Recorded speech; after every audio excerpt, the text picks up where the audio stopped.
एक बार भगवान श्री कृष्ण और अर्जुन कहीं जा रहे होते हैं। रास्ते में उन्हें एक भिखारी भीख मांगते हुए देखा।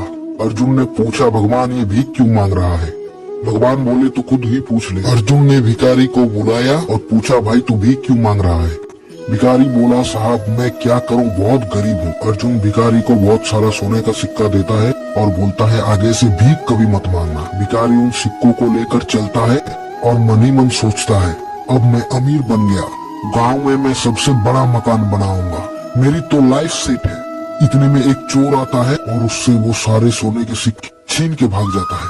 भिखारी कुछ देर तो रोता है और बाद में वही वापस भीख मांगना शुरू कर देता है। अब उधर से भगवान श्री कृष्ण और अर्जुन वापस आ रहे होते हैं और वो देखते हैं ये भिखारी तो अब भी भीख मांग रहा है। अर्जुन ने गुस्से से बुलाया, बोला, अभी तो तुझे इतने सारे सोने के सिक्के दिए थे, तू फिर भी भीख मांग रहा है। भिखारी हाथ जोड़कर बोला, क्या करूं, सिक्के ले ही जा रहा था, इतने में एक चोर आया और सारे सिक्के लेके भाग गए। अर्जुन ने भिखारी के सर पर हाथ रखा और बोला, कोई बात नहीं, तू ये डायमंड रख, ये उससे भी ज्यादा कीमती है, लेकिन अब से भीख मत मांगना।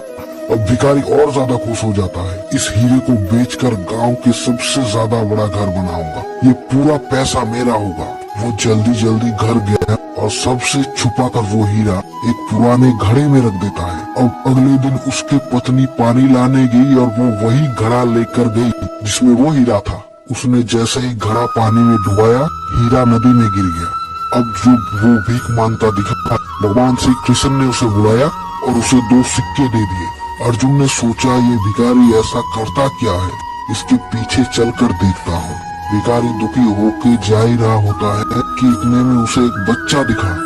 उसकी टोकरी में बहुत सारी मछलियाँ थी, उनमें से एक मछली बहुत तड़प रही थी। भिखारी ने सोचा, वैसे भी ये 2 सिक्के का मैं क्या ही करूँगा, क्यों ना ये तड़पती मछली खरीद कर नदी में फेंक देता हूँ, किसी का तो भला हो। उसने ये 2 सिक्के बच्चे को देकर ये तड़पती मछली खरीद ली। अब जैसे ही वो मछली को नदी में फेंक रहा होता है कि इतने में मछली के मुंह से डायमंड बाहर आया। मछली के मुंह से डायमंड बाहर आते ही वो जोर जोर से चिल्लाया, मिल गया, मिल गया। इतने में वो चोर जिसने चोरी की थी वो वही सामने से गुजर रहा था। उसने सोचा, ये मेरा ही बोल रहा है। वो भागते हुए उसके पास गया और हाथ जोड़कर बोला, भाई चिल्ला मत, तू चिल्लाएगा तो गांव के सारे लोग मुझे आकर पीटेंगे। तुझे क्या चाहिए? तेरे सारे सोने के सिक्के तू वापस रख ले। अब भिखारी के हाथ में डायमंड भी आ गया, सोने के सिक्के भी आ गए। अर्जुन श्री कृष्ण के पास भागते हुए गया और बोला कि प्रभु आपने ये कैसे किया? अब भगवान श्री कृष्ण ने यहाँ पे एक बहुत सुंदर जवाब दिया कि जब तूने इसे गोल्ड दिया तो इसने खुद के बारे में सोचा, जब तूने डायमंड दिया तो भी इसने खुद के बारे में सोचा, लेकिन मैंने जब इसे 2 सिक्के दिए तब इसने दूसरे के बारे में सोचा, और जब इसने दूसरे के बारे में सोचा तो मैंने इसके बारे में सोचा।